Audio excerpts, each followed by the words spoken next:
Imagine you're the parent of a little girl who's barely eating. She takes a few bites, she's full, she doesn't want any more. She constantly complains of stomach pains, and she even throws up periodically. She's majorly stressed by this, and it's causing a lot of anxiety.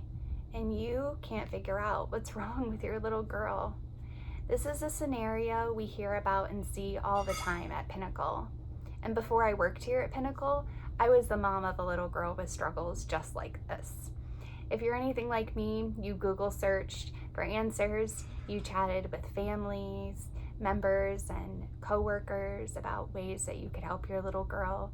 You know about probiotics and detoxes, and you probably tried a little bit of it all. But your child is still struggling.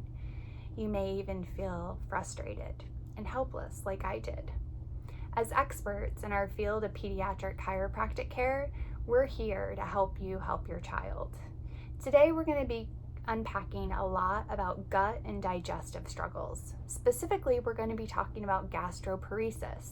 And if you've never heard that word before, that's okay. Stick with us and learn a little bit about it. But you should know this is the fancy name for the condition that kiddos with these symptoms usually come away with after seeing a specialist. Now at Pinnacle, we want you to know there's hope and there's help out there. We know you're doing all the things. We know you're amazing. And we know that you're going to continue to do everything that you can to help your amazing kiddo. But when you've tried everything else, there's often a little piece that we tend to overlook, and that is the brain-gut connection. Now, when we say brain-gut or gut-brain connection, we're talking about signaling that actually occurs between our gut and our brain. Our body is designed in such a way that our brain is designed to send signals to our gut, and our gut is designed and made to send signals to our brain, right? Now, much of our health is tied to our gut, and this is rightfully so a place where we should be paying a lot of attention to, right? We should be looking at our bacteria in there, or did we maybe flush out all the good and the bad bacteria? How's the microbiome? Is it healthy or nah? And what about the motility and the movement? Are liquids and digesting foods moving along, or are they getting stuck? That's why if you've tried healing the gut in all the ways you found on Google, then we may need to look at the signaling between the gut and the brain. And this all happens via the very amazing vagus nerve. Now, our vagus nerve starts at our brainstem, and it travels to our heart, our lungs, our lymphatic system, and it branches out all in our gut. Now, its role in the gut is for communication, right? It's helping get those signals from the brain to the gut and the gut to the brain. Now, the job of the vagus nerve in relation to the stomach is to send signals for when the stomach is empty or full. It helps move things along so that waste can be eliminated. And it's also important in the absorption of nutrients from our food. That's why with gastroparesis, we see a lot of tummy pain, anxiety, failure to thrive, or even kids who don't feel like eating. The missing piece here is the vagus nerve in our body. At Pinnacle, we do these super cool insight scans, and we call them insight scans for a reason. They actually give us a little insight into the nervous system in the body. Depending on the age of your child, we'll perform up to 3 scans on your child, testing at or looking at inflammation in the body, muscular tension, and then we also do an HRV, which stands for heart rate variability.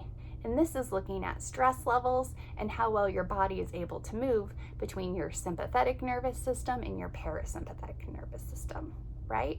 Once we've got those insight scans, we look at how the brain is communicating with the body and even how easy the body and brain are communicating. Or is there a breakdown there? When there's a breakdown there, we often refer to these kids as poor plumbers. And we say this because they have trouble with their plumbing and moving things along. So if you've got a poor plumber and our signaling from the vagus nerve isn't good, that tells us that the nervous system may need some help. And that's where we come in at Pinnacle. We work to get that signaling happening again so that things can move along as they're meant to. Those gut-brain connections can happen the way they're supposed to.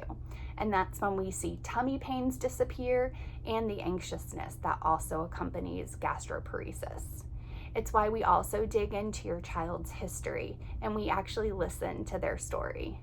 Every child's story is different, and we always want to hear parents out and help them connect those pieces as to what's really going on with their child.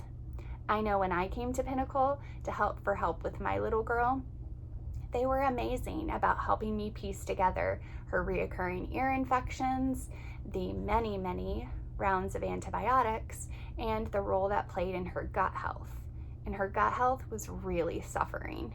She was also suffering, and we were both anxious messes over her tummy troubles. Those gut-brain connections and the role of the vagus nerve were the information I was missing too. Now, I already shared how the vagus nerve is big on gut-brain connections, but it actually has another side to it too, a more social side. Now, the vagus nerve is also designed to help with behaviors and social interactions and situations and in our growth and development. So, if your kiddo is struggling with things like behavior, knowing how to react in social situations, or how to interact with other kids, or has developmental delays, you also may want to consider looking more at the vagus nerve and the role of the gut-brain connection too.